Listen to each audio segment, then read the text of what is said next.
Christophe, bonjour, c'est un plaisir vraiment de te recevoir sur Verisme TV. Eh bien, bonjour Pierre, et merci beaucoup de m'avoir invité. Pour ceux qui nous écouteront, on a mis beaucoup de temps pour arriver à cause de moi, hein, c'était moi qui étais Ah, jamais disponible. dis pas ça. Après, tout le monde va dire, ah non, mais il se la pète, il veut pas accorder du temps aux autres et tout. Non, Non, c'est non, pas c'est vrai. pas ça, Ne c'est c'est pas pas ça. ça. Non, non. Mais disons que Pierre a eu beaucoup de patience parce que ça fait plus d'un an qu'il me demande, je crois, qu'on fasse quelque chose ensemble. Et à chaque fois, je lui dis non, c'est pas le moment en ce moment, Pierre, c'est pas le moment, c'est pas le moment. Et voilà, il y a 15 jours, tu m'as relancé et je me suis dit, il faut absolument lui dire oui cette fois-ci, Ah. sinon il va croire que je le balade. Écoute, je suis très touché et ça me touche beaucoup en plus que tu sois revenu toi-même vers moi. C'est-à-dire, voilà, le message est daté d'il y a 15 jours, donc tu as fait la démarche tout seul, donc ça m'a fait plaisir que tu penses à ça. Et tu sais, il n'y en a pas beaucoup des gens comme ça que je relance. C'est-à-dire que, à part les coachs chez qui je vais me former, donc tu verras sur ma chaîne, il y a Christian Thibaudot, il y a Julien Pinault, il y a les grands que je suis allé voir, je les ai pris en interview parce que je les aime et ce qu'ils m'ont transmis, c'était important pour moi. Et il y en a quelques-uns, je les ai jamais rencontrés, mais ils m'inspirent toujours autant. Et je vais piocher chez eux des informations, je vais m'inspirer d'eux. C'est un peu des grands frères spirituels, et toi, t'en fais partie. Donc, t'avoir sur Verisme TV aujourd'hui, c'est un bonheur, je vais me régaler. Ça va être top. Bon, pour ceux qui ne te connaissent pas, champion du monde de karaté, euh, champion du monde de la pédagogie aussi, j'ai envie de dire. Parce que on a parlé en off de Nassim Nicolas Taleb, on a parlé de Idriss Aberkan, on a parlé d'autres choses. Ce sont des gens, et je t'en fais partie, qui arrivent à populariser des choses aussi complexes que la motricité, que l'anatomie, que la physiologie, pour redonner un pourquoi, en fait, derrière nos actions. C'est-à-dire, l'entraînement physique, c'est bien, mais si vous comprenez comment fonctionnent vos articulations, vous allez faire de la performance sans blessure, ce qui est vraiment ton credo, on peut dire. Hein. C'est pour ça que tu es devenu, j'ai envie de dire, moi je t'ai connu par le sport sans blessure. Vraiment, c'était ça. Et là, tu sors du lot, c'est-à-dire tout le monde comprend la pertinence de la démarche et s'inscrit dans cette démarche-là. Alors, est-ce que tu peux nous refaire ce parcours-là, c'est-à-dire de champion du monde de karaté à coach actuellement, enfin représentant de la méthode de Christophe Cario? Mm. Ben, en fait, c'est pas compliqué. À la base, je suis quelqu'un qui adorait la pratique physique, la pratique sportive. J'ai fait énormément de sport depuis mon enfance où j'étais un peu turbulent, incontrôlable, toujours en train de bouger, hyperactif, etc. Donc, rapidement, mes parents ont essayé de me canaliser avec différentes pratiques sportives. Et puis, il y en avait très peu finalement qui me convenaient. J'ai fait du foot, mais ce qui m'intéressait, c'était de courir plus vite que le voisin, pas forcément d'aller chercher le ballon. Donc après, on m'a mis au sprint.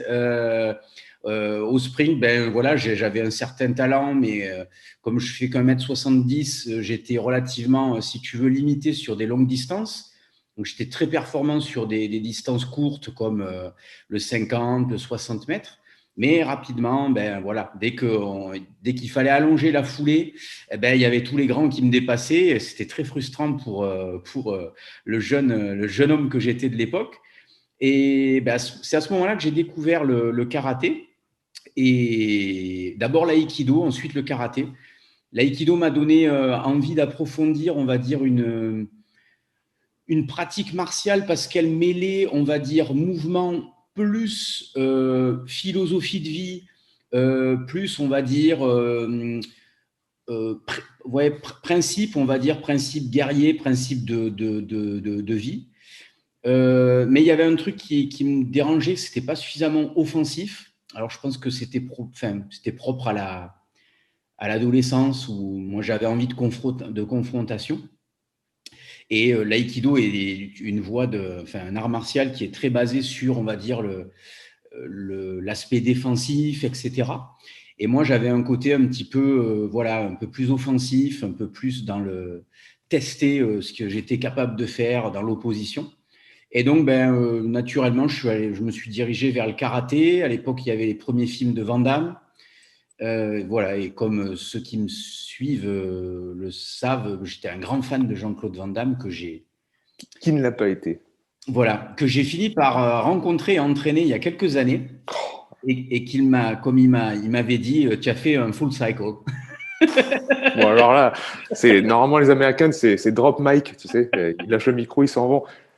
Ah, super. C'était genre, je te le raconterai après si tu veux, on le racontera pour les gens. Les gens ne connaissent pas ma rencontre avec Vanda, mais elle est assez loufoque. Mais de manière globale, voilà. Du coup, j'ai un parcours comme ça où j'ai gravi un petit peu toutes les marches dans le karaté à haut niveau. Et puis, très rapidement, il y a quelque chose qui m'avait perturbé quand j'étais en équipe de France, c'est que je voyais mes entraîneurs, je voyais les maîtres de karaté qui étaient strappés de partout, qui étaient avec des genouillères. Et très rapidement, il y a une sorte de conflit cognitif qui s'est fait où je me suis dit comment une voie en fait de travail corporel peut être autant destructrice pour le corps Ouais. en fait. Et donc c'est là que j'ai commencé voilà, à avoir un petit peu de réflexion sur la manière dont on m'entraînait et la manière dont il fallait peut-être s'entraîner. Et là, j'ai commencé à améliorer mes méthodes d'entraînement. Et puis en 2002, je me suis fait une rupture totale du mollet droit. Voilà, je me suis entièrement déchiré le mollet. Et là, ça a été le départ en fait d'une nouvelle façon en fait de m'entraîner, complètement différente. Déjà comprendre ce qui s'était passé dans mon corps, pourquoi moi qui croyais bien m'entraîner, j'en étais arrivé à cette blessure grave. Qu'est-ce que j'avais fait, pourquoi j'avais pas entendu les signaux de mon corps, parce que finalement il me parlait depuis plusieurs mois, il essayait de me dire des choses avec les raideurs, les tensions, les inflammations, que je n'écoutais pas. Et puis voilà, tout ça, ça a été un travail un petit peu d'intériorisation, de réflexion et de tests. J'ai testé beaucoup d'approches, beaucoup de méthodologies de travail, et jusqu'à finalement me guérir au bout d'un an et demi. Ça a été assez long. Et puis revenir au plus haut niveau, et pour finalement, à un moment donné, voilà, j'avais fait on va dire un petit peu le tour du karaté en compétition, et un jour, j'ai commencé à entraîner des gens, voilà, des sportifs de très haut niveau aux États-Unis, et qui très rapidement m'ont dit mais ton truc c'est super, tu as une vision très holistique en fait de la performance, et j'aimerais bien que tu t'occupes de mes parents, de ma femme, etc. Parce qu'en plus, voilà, j'avais une approche, voilà, qui parlait aux gens. Et du coup, certains m'ont dit mais pourquoi tu n'écris pas des livres? Et ça a été le démarrage en fait de la collection de bouquins que j'ai écrit par la suite, où j'ai voulu en fait essayer de rendre simples des notions très compliquées, en essayant de synthétiser, vulgariser le mieux possible.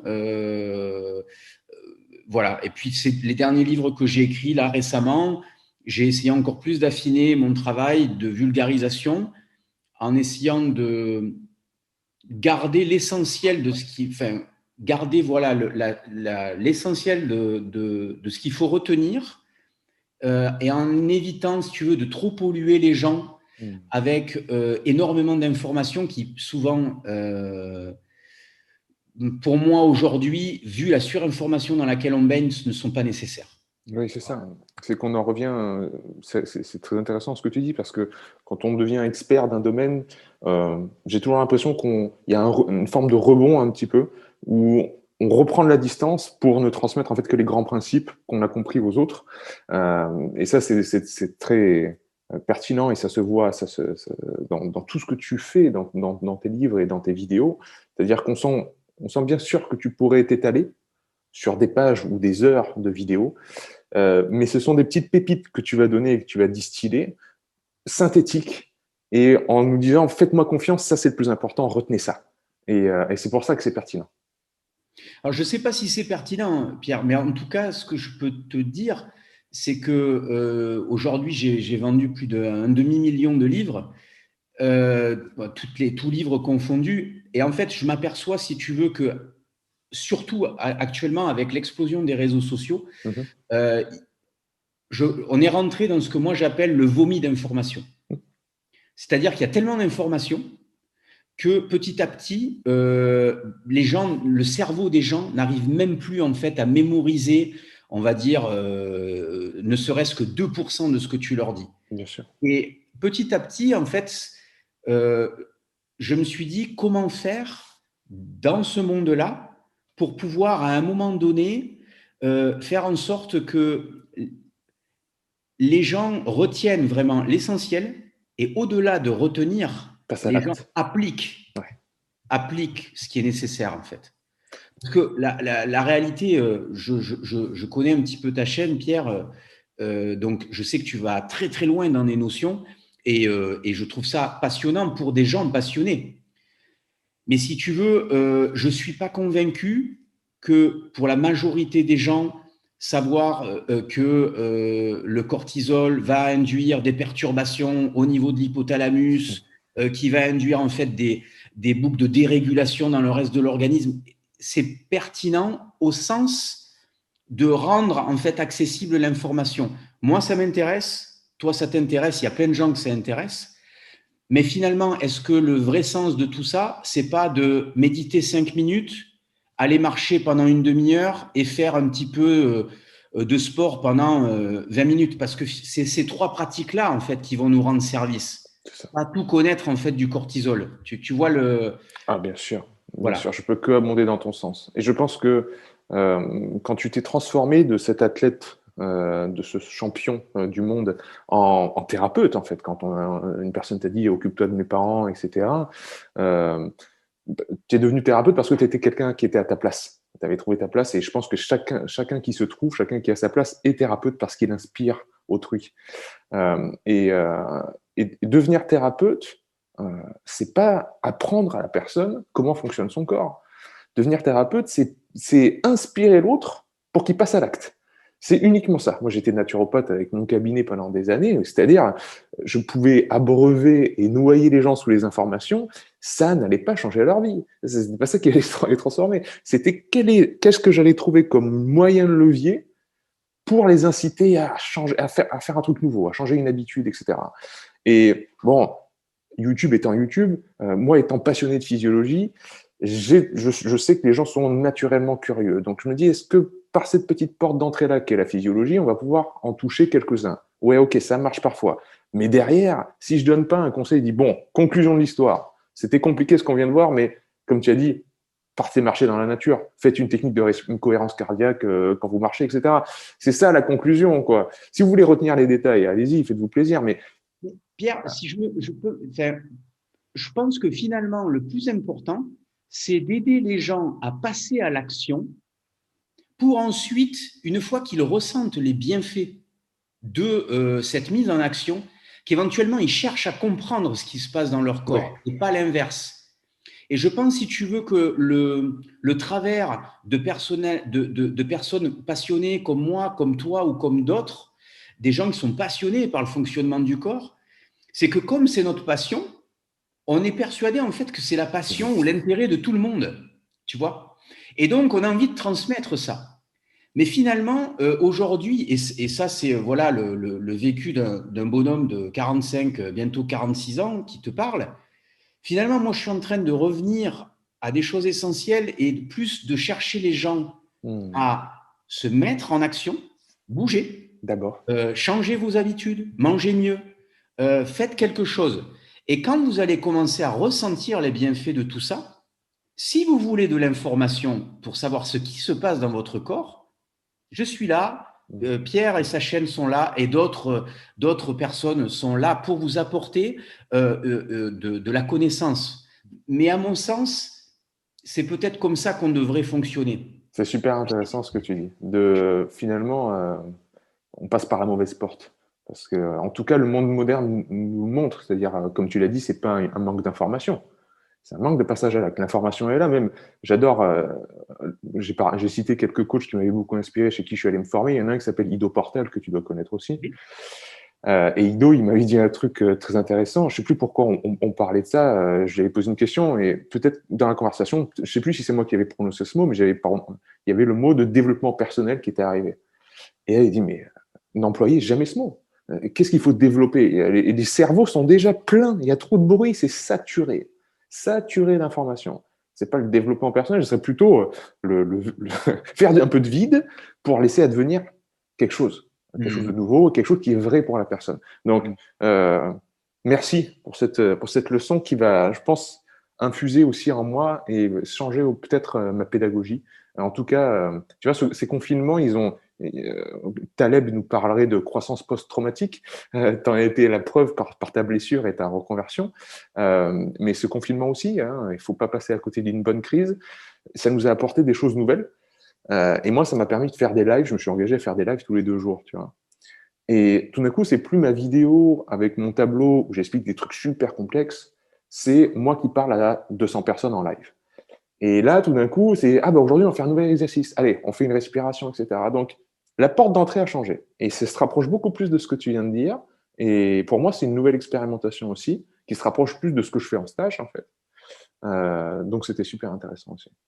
Et tu sais, je termine juste ce volet-là. Ouais. Dans la majorité des traditions ancestrales, comme tu t'intéresses un petit peu à ça, en fait, traditionnellement, les rites de passage des jeunes se faisaient par une pratique, par une expérimentation corporelle. Et ensuite, tu avais éventuellement le chef de village, l'homme médecine, le chaman, qui revenait en fait sur l'expérience qui avait été vécue par le jeune, par la jeune, etc. Mais on vivait d'abord quelque chose dans son corps, de positif, de négatif, et ensuite, le chaman, le thérapeute, le chef de village, par son expérience, faisait un retour, en fait, et expliquait éventuellement ce qui avait été vécu. Et aujourd'hui, on a inversé, en fait, un petit peu les choses. On bourre le crâne des gens avec de l'information. Et tu sais, moi, je vais te dire un truc. J'étais nul en mathématiques. Parce que je ne comprenais pas l'utilisation en fait des mathématiques. Et petit à petit, si tu veux, ben déjà, j'ai compris l'utilisation des mathématiques quand j'ai commencé à devoir gérer des sociétés, tu vois, quand il fallait faire de la comptabilité, des probabilités, etc. Que des trucs en fait qui étaient qu'on m'avait pas appris de cette manière-là, si tu veux, ou en tout cas que je n'avais pas, c'était abstrait. Et finalement, la seule matière où j'étais très bon au lycée, c'était la biologie. Parce que pour moi, la biologie était immédiatement, si tu veux, concrète. Je voyais, si tu veux, on me parlait de cellules, on me parlait. Et moi, en fait, je regardais mon bras, je regardais du sang qui coulait au bout de mon doigt et je me disais, ah ouais, d'accord, ah ouais, alors là, il y a ça, il y a ça. Ah d'accord, ça, c'est des globules rouges, tu vois. Et c'était très concret pour moi. Alors que toutes les autres matières, j'étais pas très bon parce que c'était trop abstrait. Et je pense que dans l'enseignement, encore une fois, si on aidait les gens à d'abord expérimenter les choses par la pratique, par que ça soit même la mise en pratique dans des boîtes, tu vois. Tiens, je te donne ça à faire, débrouille-toi. Ensuite, on va débriefer. Je vais te dire ce que tu as mal fait, pas bien fait. Tu vas me dire ce que tu as compris et pas compris. Et nous, on enseigne de manière différente. Voilà. Mais bon, bref, on pourrait parler des heures de l'enseignement et de la transmission. Ouais. Ben, c'est passionnant. Ce qui nous manque, c'est cette incarnation dans le corps et dans le ressenti. C'est rigolo parce que c'est une question que j'avais notée sur mon cahier pour toi. C'est-à-dire, est-ce qu'on tombe pas toujours dans ce parcours-là qui est le tien? Est-ce que tu te rends compte que finalement, on tombe pas toujours dans certains travers qui sont les dogmes face à l'écoute de soi-même et du ressenti? Est-ce que je fais les choses parce que j'ai entendu qu'il fallait le faire?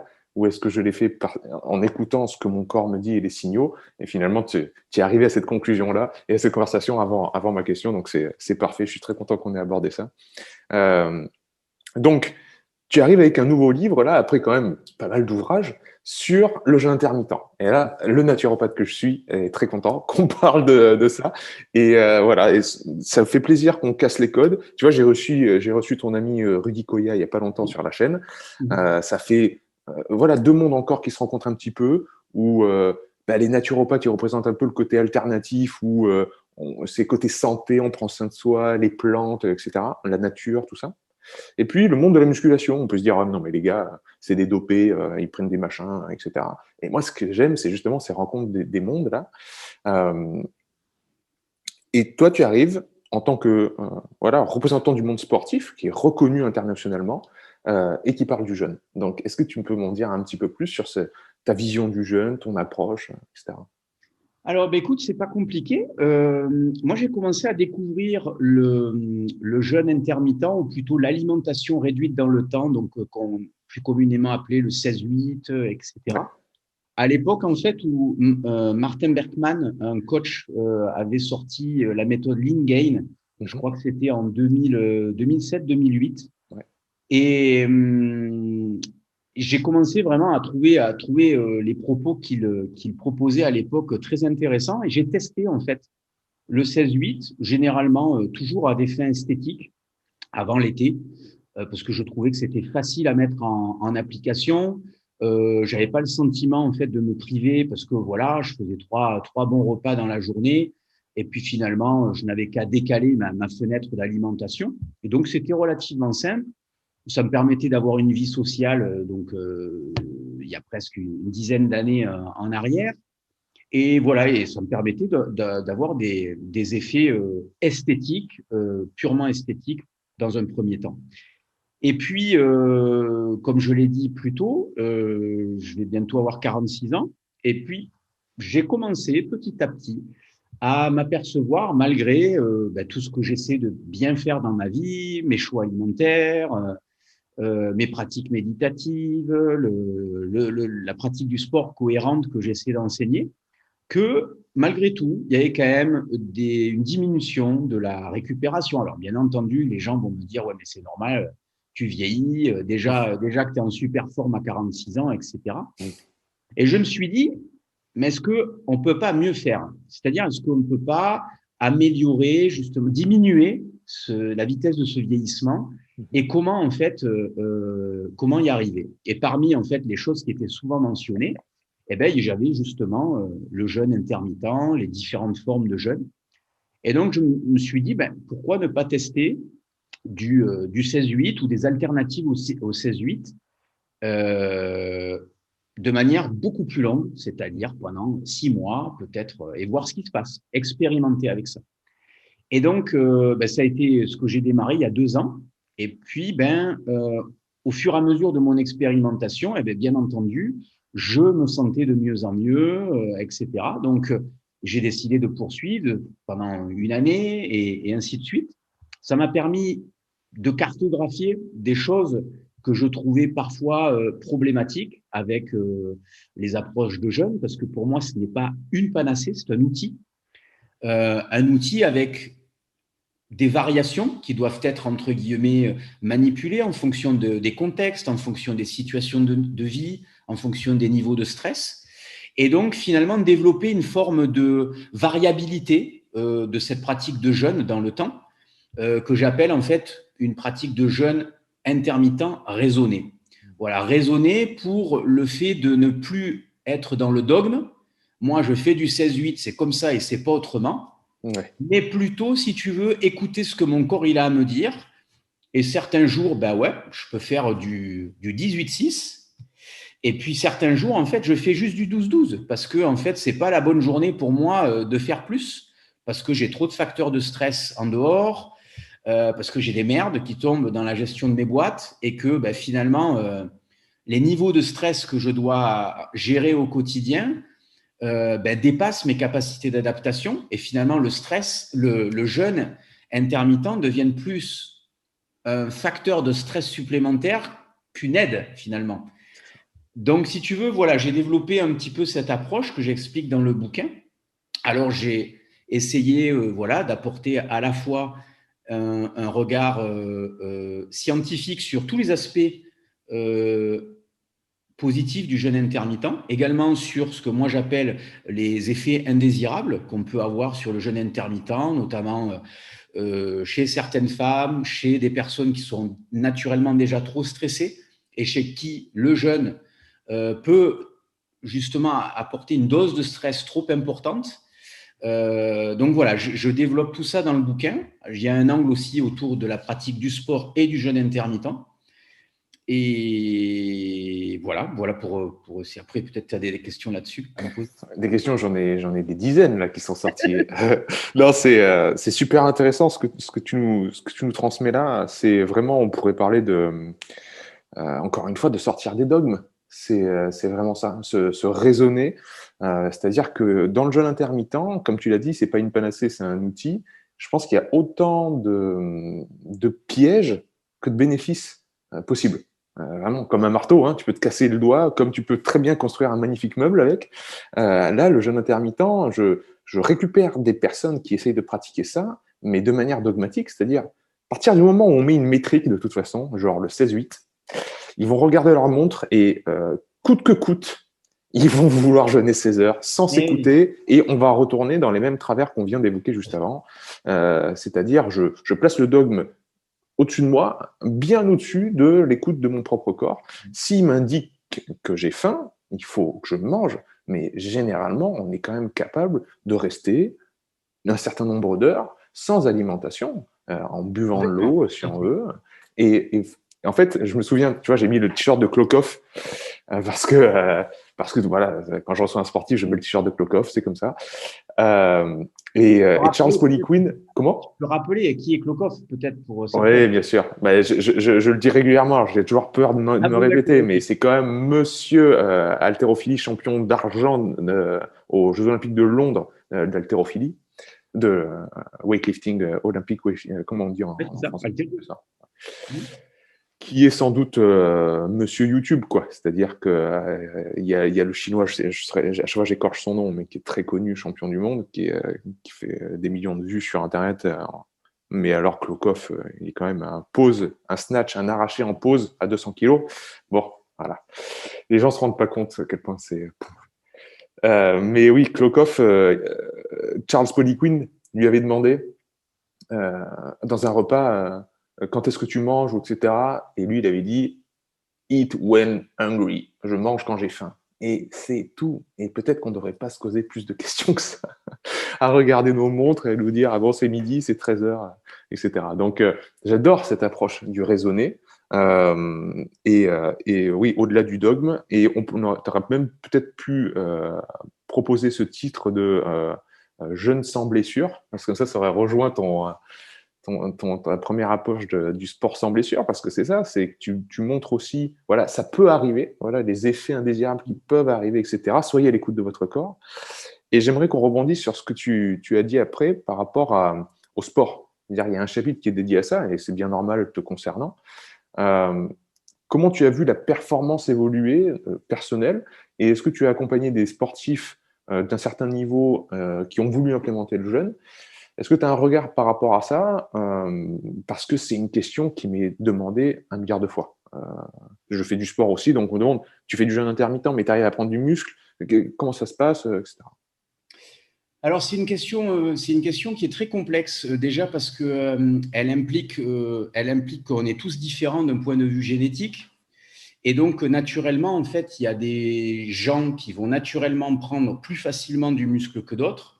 Il y a des gens qui vont naturellement mieux oxyder les graisses que d'autres. Il y a des gens qui vont naturellement mieux utiliser les glucides que d'autres. Et tout ça, ça crée des profils qui, généralement, poussent les gens dans des pratiques sportives différentes.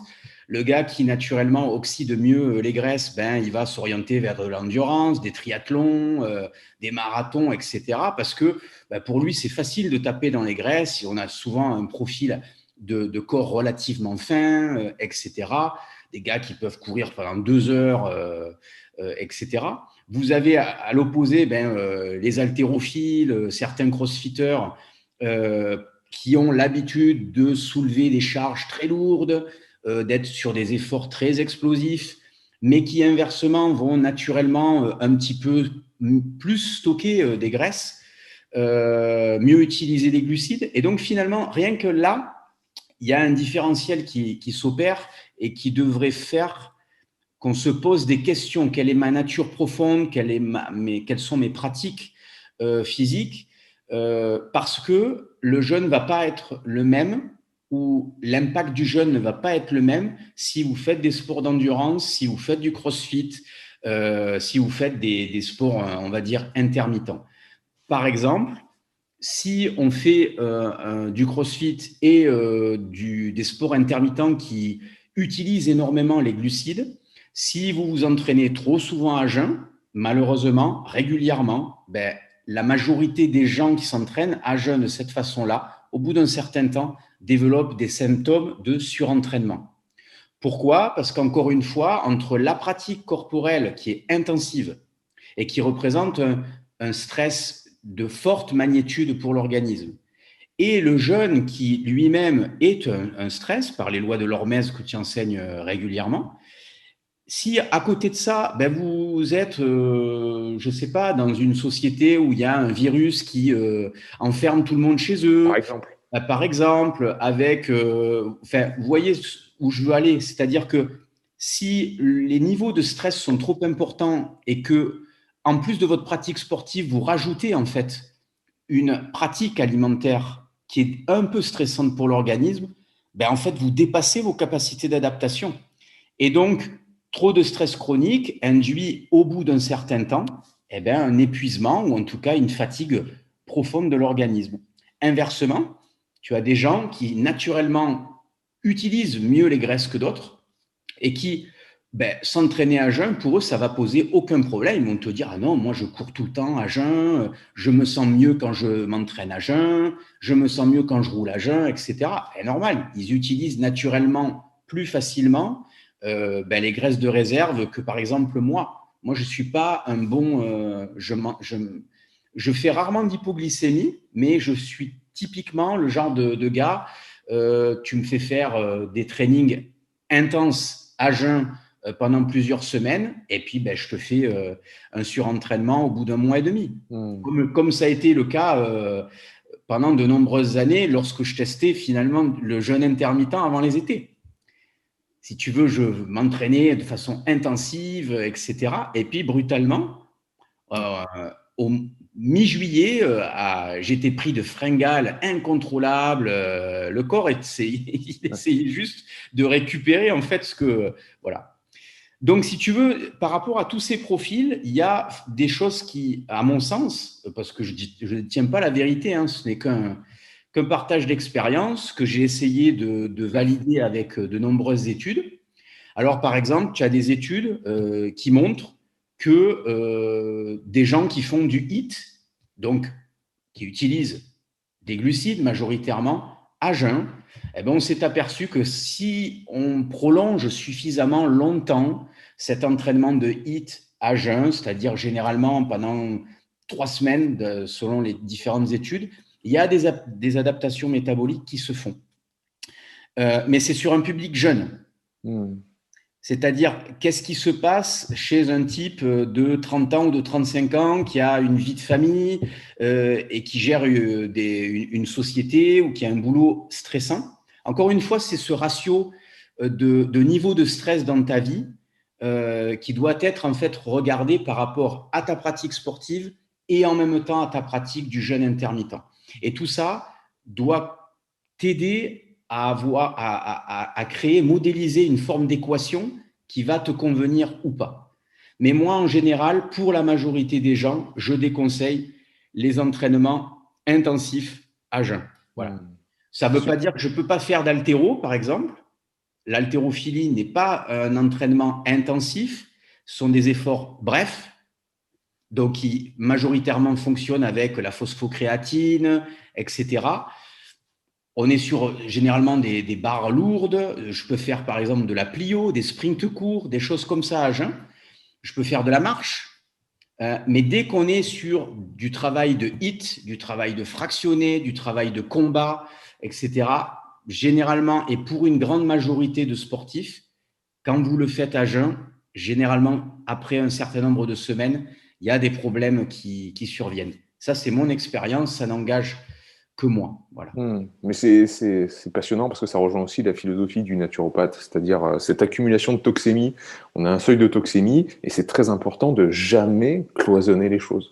Notre environnement, il n'est pas cloisonnant, c'est-à-dire il n'y a pas l'entraînement sportif d'un côté et le boulot de l'autre, où on aurait deux corps différents qui répondraient séparément. Non, votre corps, c'est une éponge qui va choper tout ce qui va se passer du matin au soir et pendant la nuit aussi. Et comme tu l'as très bien expliqué, vous chopez le stress du couple, de la famille, du boulot, etc. Donc, dans les commentaires YouTube, dans les commentaires Facebook, dans les retours, dans les mails, etc., quand on reçoit, je pense que tu dois recevoir des tonnes, et c'est mon cas aussi, 2-3 lignes d'une personne qui nous dit « je fais, je sais pas moi, je cours le 10 km, est-ce que le jeûne intermittent, c'est bien pour moi ?» On comprend bien que là, il y a un cloisonnement du facteur, c'est-à-dire, on pense que l'équation, c'est A plus B égale C. Non, non, non, il y a toutes les lettres de l'alphabet qui sont autour et qui induisent quelque chose sur cette résultante. Et ça, c'est important de considérer, encore une fois, de replacer l'individu dans un environnement global, vraiment holistique, comme tu l'as dit tout à l'heure. Sinon, on fera toujours fausse route. On va prendre un ou deux facteurs comme ça, l'alimentation, en dehors de tous les autres, et ça va mal se passer. Donc, j'ai Mais pas tu vois, encore... Ouais. excuse-moi Pierre, tu vois, ça nous ramène un petit peu au début de cette conversation, qui était de dire, en fait, moi maintenant, quand les gens me posent des questions de ce style, bah ouais, moi, à chaque fois que moi je m'entraîne à jeun, d'accord, et comment vous vous sentez? Ah ben j'ai la paix, je me sens bien, etc. Oh, génial. Et ensuite, pourquoi vous continuez pas? Ah, parce que toujours un mois et demi ou 2 mois, putain, j'ai des fatigues énormes. Ah, je lui dis, donc en fait, vous passez de la super pêche à la super fatigue. Oui, c'est ça. Vous comptez faire ça toute votre vie. Et donc, je leur dis, et là, vous ne pensez pas qu'il y a un problème avec votre pratique du jeûne? Ah, mais vous croyez que c'est lié? J'ai dit, c'est peut-être le jeûne, c'est peut-être votre pratique sportive, ou peut-être que c'est les deux combinés qui ne fonctionnent pas pour vous. Donc, il y a peut-être quelque chose à chercher, améliorer, modifier là-dedans. Ça ne veut pas dire que tout est faux. Ça veut dire que peut-être qu'il faut juste affiner. Vous avez identifié que votre pratique à jeun, ben vous aviez plus d'énergie, mais que un mois, 2 mois plus tard, vous étiez blessé, vous étiez épuisé. Qu'est-ce que j'ai à comprendre là-dedans? Voilà. Tu vois, je fonctionne C'est, beaucoup comme ça aujourd'hui. ben, je pense qu'on devrait tous le faire, mais le monde qu'on nous propose ne nous pousse pas du tout à ce genre de réflexion. C'est ça le truc. C'est ce qui me rend fou, c'est quand même que pourquoi les gens ne se posent plus la question du pourquoi. C'est-à-dire, il y a des choses qui Parce que, adviennent. parce que c'est un truc auquel j'ai beaucoup, beaucoup et que je réfléchis beaucoup. Parce que ce qui m'intéresse le plus, ça a toujours été d'essayer d'aider les gens à pratiquer mes méthodes. Et donc, pour aider les gens à pratiquer mes méthodes, il fallait que j'essaye de comprendre qu'est-ce qui les empêchait de pratiquer mes méthodes. Et hormis le fait qu'effectivement, parfois, l'information que je pouvais donner était trop compliquée, je me suis aussi rendu compte que la réalité, c'est que quand tu ouvres n'importe quel réseau social aujourd'hui, tu es tellement abreuvé d'informations, tellement abreuvé parfois de contre-informations. Machin, il te dit de faire du crossfit, bidule te dit de surtout pas de faire du crossfit, trucmuche te dit de faire de la course à pied, et bidule te dit de faire que du hit, tu vois. Et au final, tout ça crée en fait une sorte de vomi d'informations où je fais quoi du coup? Tu vois ce que C'est je veux une dire? inhibition de l'action par trop de bruit. Taleb Exactement. le dit très bien, hein, le bruit augmente l'entropie, tout perdu. Complètement, totalement. Et donc souvent, voilà, je pense que malheureusement, les gens, ils sentent bien qu'il y a quelque chose qui ne va pas. Sinon, ils ne t'écriraient pas, ils ne m'écriraient pas, et ils ne poseraient pas de questions. Simplement, l'effort à faire pour réaligner les planètes, pour refaire, entre guillemets, le calcul, tu vois, l'addition qui t'amène en fait à ta conclusion, les gens en fait soit ne prennent plus le temps de le faire, soit ne savent plus faire en fait l'addition pour y arriver. Mmh. Comme tu as dit, la page du cahier est déjà trop remplie, c'est-à-dire c'est juste une histoire de disponibilité de temps, de temps de cerveau, comme ça a été une très mauvaise expression utilisée il n'y a pas longtemps, mais c'est un petit peu ça, et tu le décris très bien. Donc c'est ouais, remettre un petit peu l'ordre des priorités, c'est-à-dire que prendre soin de soi, c'est pas du tout égoïste. Au contraire, moi je dis souvent que c'est le plus haut taux d'altruisme. Il y avait un auteur qui disait que la médiocrité était le plus haut taux d'égoïsme.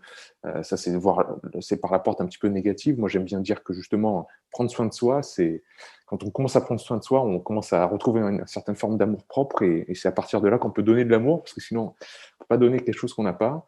Et c'est tellement important. Ça peut passer, c'est une possibilité, par la culture de physique, recherche esthétique, recherche de force. recherche de musculature par l'alimentation, le jeûne, mais à partir du moment où on recommence à se dire qu'on est important nous-mêmes et qu'il faut qu'on se soigne, qu'il faut qu'on se prenne en main, je pense que c'est une voie ascendante.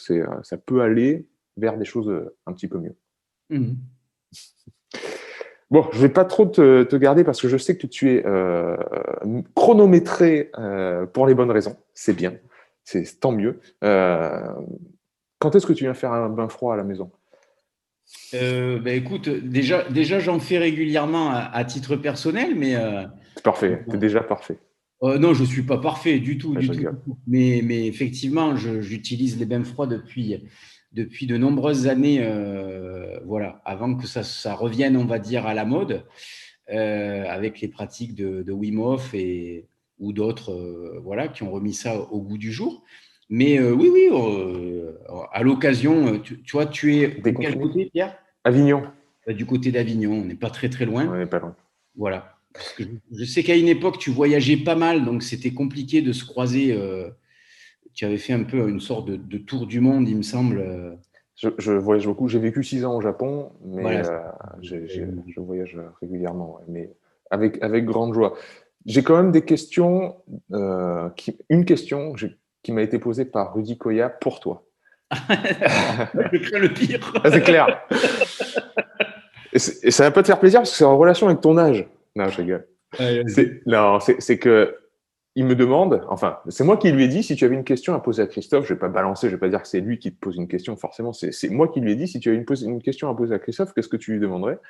Et il m'a dit, comment fait-il pour rester explosif à son âge? Donc à bientôt 46 ans, l'explosivité, comment tu cultives ça? Bon, déjà, c'est quelque chose que, comme je vous l'ai expliqué au tout début de cet entretien, j'ai toujours été explosif, c'est dans ma nature, on va dire. Donc, j'étais bon dans tous les sports, on va dire, d'explosivité. Et donc, c'est une qualité physique que je n'ai jamais perdue de vue. C'est-à-dire que, voilà, ça fait partie de mes fondations. Il y en a qui adorent être forts et très puissants. Moi, j'adore être explosif. Et donc, voilà, je préfère, si tu veux, entretenir mon explosivité en pratiquant beaucoup d'exercices de pliométrie, en pratiquant beaucoup de sprint, de choses comme ça. Alors, bien entendu, à mesure où j'avance dans l'âge, il faut être plus prudent parce que qui dit explosivité dit prise de risque au niveau musculaire parce que les muscles ne récupèrent pas aussi rapidement qu'avant. Les tendons sont un peu plus fragilisés qu'auparavant. Tu as également des phénomènes en fait de vascularisation et circulation qui se font moins bien en vieillissant et donc du coup qui perturbent les qualités de contraction-relâchement. Donc voilà, c'est juste adapter ma pratique, être très très très focus sur les sensations du jour. Alors voilà, des fois j'avais prévu de faire je sais pas, une séance de plio pour le bas du corps, donc beaucoup de sauts, de multibonds, de choses comme ça. Et ben, ce jour-là, dès l'échauffement, je sens que mes mollets, ils sont un peu spasmés, ils sont un peu tendus. Donc, je laisse tomber, je fais autre chose. Tu vois. Donc là, encore une fois, je sors du dogme de la séance, c'est la séance, parce que je sais que Rudy, il est encore dans tous ces trucs qui sont très, très carrés. On en parle de temps en temps. Et je pense que ça a une raison d'être à un moment donné dans une vie. Aujourd'hui, j'en ai plus rien à foutre en fait des performances. Ce qui m'intéresse, c'est de bien vieillir, de garder, on va dire, des qualités d'adaptabilité corporelle, c'est-à-dire être capable de partir en courant le jour où il faudra que je sauve ma vie, de pouvoir trimballer quelqu'un sur mon dos si je dois en fait sauver quelqu'un, et puis voilà, d'avoir un petit peu pouvoir donner quelques coups de tatane. Être fonctionnel, quoi. Exactement, tout à fait. Et si tu veux, pour moi, la fonctionnalité, l'explosivité fait partie de la fonctionnalité. Voilà. Un peu comme le chat qui a besoin de brutalement réagir, si tu veux, pour s'échapper, etc.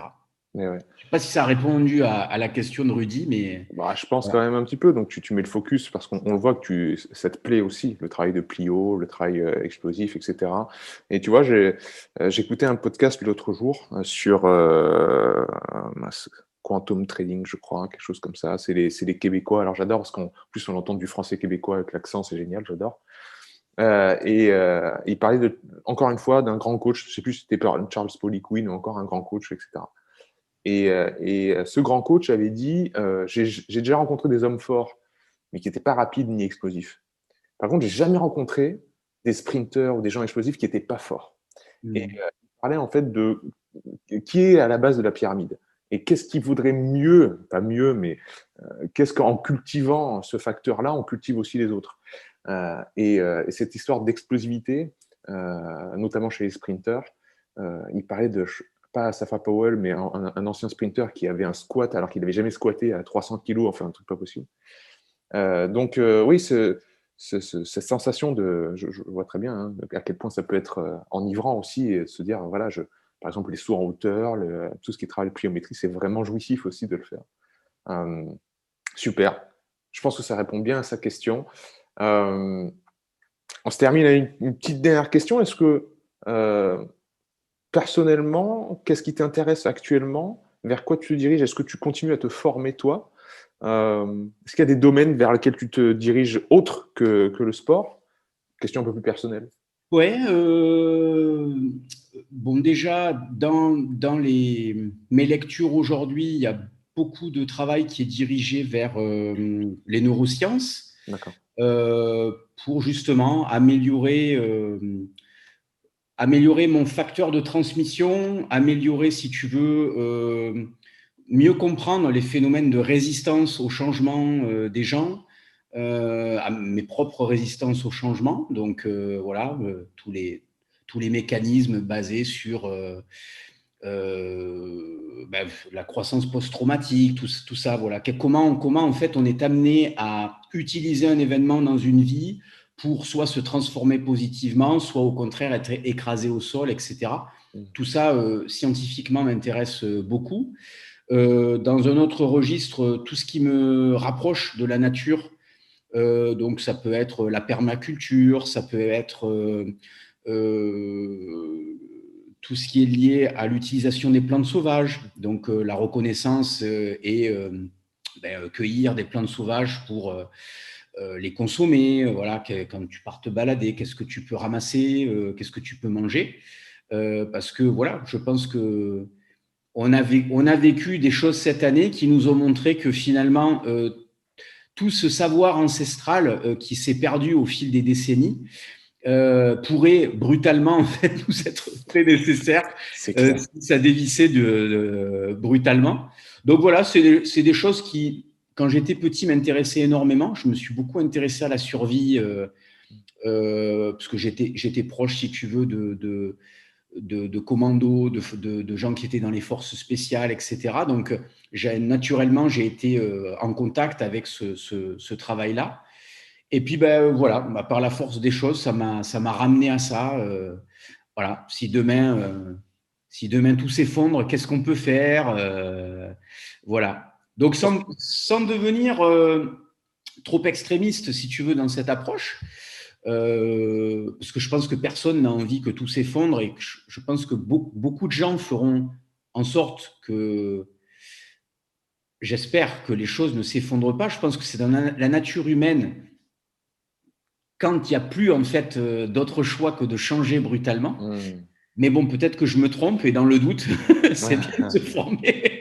Exactement. Tu sais, j'avais une phrase qui terminait tous mes lives pendant le premier confinement, c'était dans le doute, renforcez-vous. Parce que Oui, être être fort ne sera jamais une faiblesse. Donc, c'est sûr que se réapproprier un peu plus d'autonomie ouais, par tout ce que tu viens de dire, c'est une forme de force. C'est une mais forme totalement. d'autonomie. Ouais, je pense que c'est des termes qui sont complètement interchangeables. Et toi qui es de ce côté-là, il y a à l'Oasis de Flaugergue, au château de Flaugergue à Montpellier, il y a l'Oasis de Flaugergue qui a été construite notamment par mon frère, qui est un écolieu où ils font des formations en permaculture. Donc vas-y, et en disant que tu viens de la part de Verisme TV, et tu vas te faire des super formations en permaculture.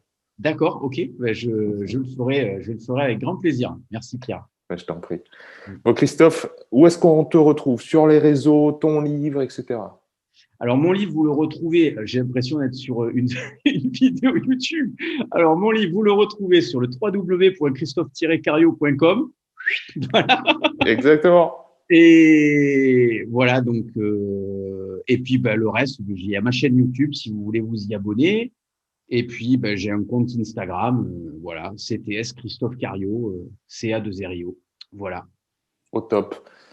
Merci, champion. Merci pour tout ce que tu fais. Merci pour tout ce que tu transmets. Ces belles valeurs, tout ça. Continue le boulot. On continue à te suivre. Ben, c'est gentil. Merci Pierre et merci un de me suivre et deux, merci de m'avoir accordé un peu de ton champ de libre expression. Voilà. C'est gentil. Et Avec... continue également ton travail de transmission qui est formidable. Merci beaucoup. Ça me touche beaucoup. Avec grande joie. À bientôt, Christophe. À très bientôt, Bye Pierre. bye. Bye bye.